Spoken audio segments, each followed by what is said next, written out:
One of the reasons that people give their power away to scientists and academics and all these people is they think it's complex and they're not clever enough to work it out. It's actually not complex.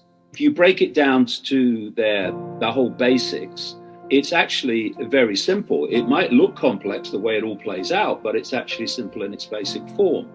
So my consciousness is different to someone who just rolls up their sleeve and says, yes, sir, no, sir, 3 bags full. Why is that? It's simple. When someone tells me, and this, of course, is the same for you and endless other people now, hallelujah. When someone says to me, do this, I say, why? And if you can't give me a good reason why, then I'm not going to do it. I'm going to question what you're saying. And if you can't produce the evidence to support what you're saying, then I'm not going to take you seriously. And I don't care if you've got a uniform on or a luminous bloody jacket or you've got some fancy title, I'm not doing it. So that's the choice that I make. And I make it because I have the self-respect that I'm not going to do what I'm told just because someone in authority tells me to do it. Because I don't perceive myself as inferior to someone in a luminous jacket, funnily enough. And I don't feel myself superior to them either. This is a two-way thing.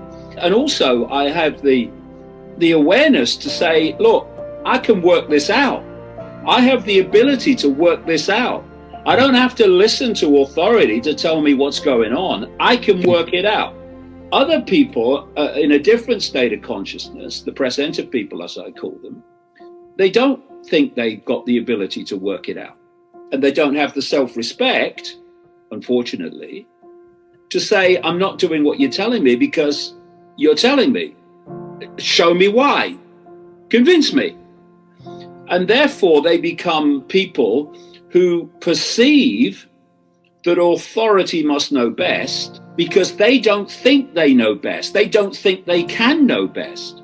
And so in the end, it's literally what your perception of self is and what your perception of the world is. For instance, going through the last 2 years, watching only the BBC and ITV and CNN, then you are not going to get the information that's going to give you a breadth of possibility.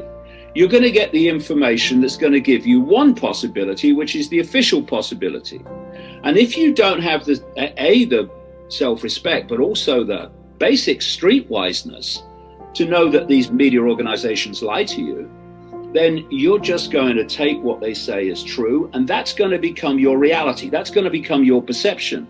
And as a result of being your perception is going to become your behavior. And that's what's happened. You know, this cult knows this. I mean, you're well aware that the foundation drivers of all the restrictions have been psychologists. They've been driving the restrictions, and they're all been based on psychology.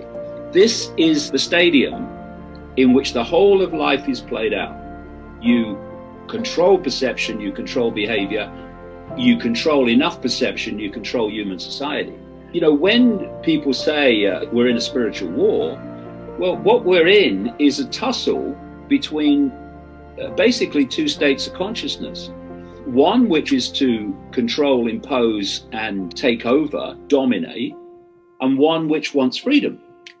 And what we've allowed is that which wants to control and impose and overpower has been left alone decade after decade to put these things into position and put people into position which they can now use against us in terms of laws, in terms of personnel, to take our freedom away. And what's happening is more and more people are starting to realize that actually this is the most important thing in their lives now. If we don't respond to this, and it is beginning to gather, then we ain't going to have a life as we perceive it. If people say to me, what's the solution? I say, get yourself a calculator.